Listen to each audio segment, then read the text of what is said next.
大家好，我是小慧，欢迎您来到我的频道，也非常感谢您百忙之中收看我的视频。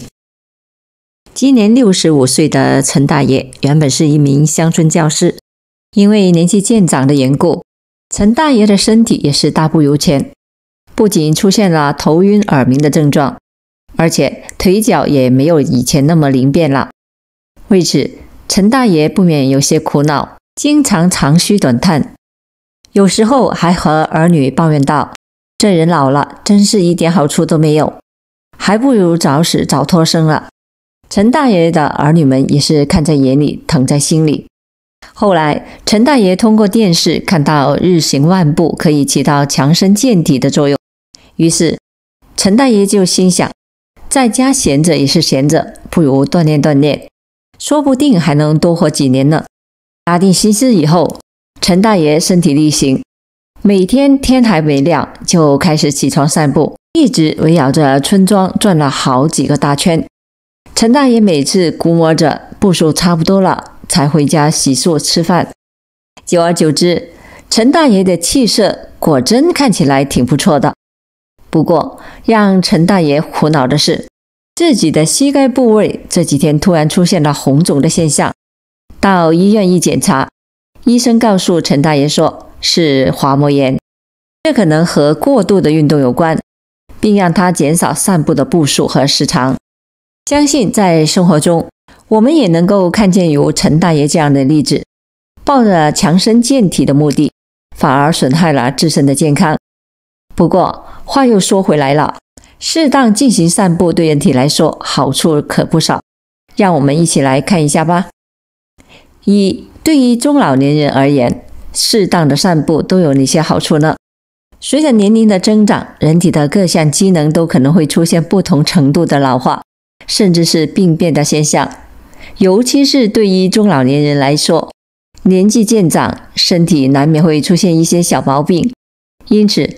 很多的中老年朋友也会热衷于养生，以便延缓衰老，也更好地享受晚年的生活。在所有的养生方式中，散步因其运动量小、强度低等的诸多优点，为多数中老年朋友所推崇。我国还有一个饭后走一走，活到99的说法，虽然带有调侃的意味，不过仔细的想来也是有一定道理的。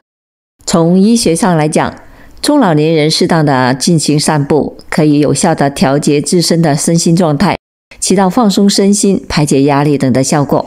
其次，适当的进行散步运动，还可以锻炼腿部的肌肉力量。如果中老年朋友长期的坚持散步，则可以起到锻炼身体、增强自身免疫力的效果，对于预防老年常见的疾病有着一定的积极意义。同时，由于散步是一种强度较小的有氧运动，人体在持续散步的过程中，不仅可以起到锻炼的效果，还可以加速体内的血液循环，帮助自身的废物排出。另外，散步的好处不止于此。根据纽约大学神经科的教授长期的临床医学观察显示，适当的进行散步还可以增加海马体体积，激活大脑回路，对于改善记忆力、锻炼大脑有着很大的益处。曾发布在美国退休人员协会杂志上的期刊也表明，每周步行3次，每次保持在35分钟以上，可以显著地提高自身的注意力和记忆力。此外，对于中老年人而言，适当的进行散步，还可以增加脑部血流量，降低人体出现记忆障碍的发生率，对于预防老年痴呆有一定的积极作用。不过，需要提醒的是，凡事过犹不及，如果不因人而异，盲目的进行运动，在自身条件不允许的情况下过度的运动，每天都走在10000步以上，很可能就会对自身造成危害。接下来我们来看看那些每天都走10000到2万步的人，后来都怎么了。2. 那些每天都走1到2万步的人，后来都怎么了？随着电子产品的不断更新换代，监测每天日行步数的也变得越发的方便。很多人为了锻炼身心，自发结成抱团，纷纷加入了日行10000步的队伍。在这些队伍中，除了中青年团体以外，也不乏老年人的身影。那么我们不免会心生疑问，每天日行万步对于人体来说真的能够起到锻炼效果吗？那些每天日行万步的中老年人结果都怎么样了呢？医生提示到，可能会出现以下几种后果。一、骨性关节炎。一般来说，骨性关节炎是一种以软骨损伤为主要特征的关节炎症。在临床上，骨性关节炎的患者都会出现关节疼痛、肿胀，甚至是畸形的情况。尤其多发的中老年女性朋友，根据长期的临床医学的观察显示，人体罹患骨性关节炎和运动强度过大、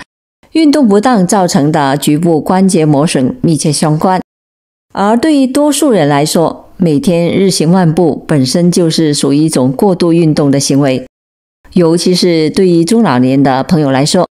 随着年龄的增长，自身的软骨韧性以及强度都可能会出现不同程度的下降，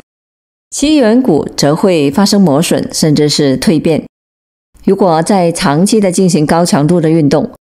势必会增加人体罹患骨性关节炎的风险。二、滑膜炎。滑膜炎是由于关节滑膜出现炎症，造成了滑膜增生，并产生疼痛的关节病变。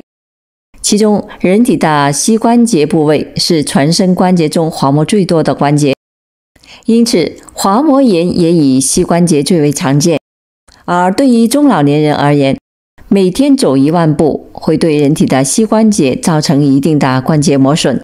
如果中老年朋友的膝关节部位本身就出现了劳损、蜕变，甚至是滑膜炎症等，日行万步可能会进一步的加重膝关节滑膜的损害，进而造成滑膜炎疾病的出现。因此，对于中老年人而言，锻炼身体固然重要，可是也不能盲目的运动，应该根据个人的体质制定适宜锻炼的计划，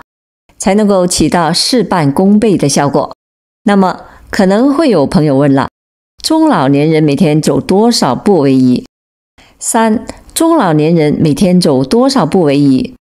散步时都有哪些的注意事项？现在各类的养生方式层出不穷，不过最为简单有效的锻炼方式便要说是散步了。但是因为每个人的体质不同，每天的日行步数也会有所差异。而对于中老年人而言，由于身体机能的下降，不宜进行过度运动，每天的日行步数尽量控制在6000到8000步之间。如果是常年的坚持锻炼的中老年人，则可以适当的增加一些运动量。不过，要是身体状况较差，患有高血压、糖尿病或者是冠心病等基础疾病的老年人，应该在专业的医生建议，根据病情的程度不同，酌情的减少运动量，以免造成不利的影响。那么中老年人在散步的时候，除了要控制步数以外，还要应该注意哪些方面的呢？首先，老年人在散步的时候应该选择合适的地点，比如在附近的公园、临近学校的操场等。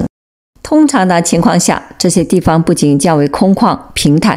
而且绿化率一般较高，空气也相对的清新。在这些地方进行散步，不仅能够起到锻炼的效果，而且也更符合中老年人爱静的心情，同时还可以欣赏四季草木变化，具有愉悦身心的作用。另外，中老年人在散步以后要及时的进行补充水分。很多中老年朋友倾向于早起散步，然后再回家洗澡吃早饭的方式。其实这种散步的方式并不可取，因为人体在起床以后，其血管的血压通常偏高，如果立即的进行运动，可能会使血管舒张过快，出现血压过高的现象，对于一些患有心血管疾病的中老年人群体非常的不利。而且中老年人在散步前后还是要注意补充水分，可以在散步前2到3个小时内摄入500毫升左右的水分，在散步结束后，等到心跳平稳以后，还要间接性的补充水分300毫升左右，以防因为体内缺水造成的电解质和酸碱平衡失调，损伤自身的健康。散步对于人体来说好处很多，除了可以调节情绪外，还可以促进血液循环，提高起机体的免疫力。不过，在散步的时候，我们也不能盲目的追求步数，以免对自身的健康造成危害。好了，朋友们，今天所分享的视频内容就到这里了。制作视频不易，朋友们，如果您觉得我分享的视频内容对您有所帮助的话，就请您给我点个赞吧。您的每个留言和点赞都是我进步最大的动力，也非常欢迎您到评论区分享您的生活经验。非常感谢您的支持和鼓励，我们下期见。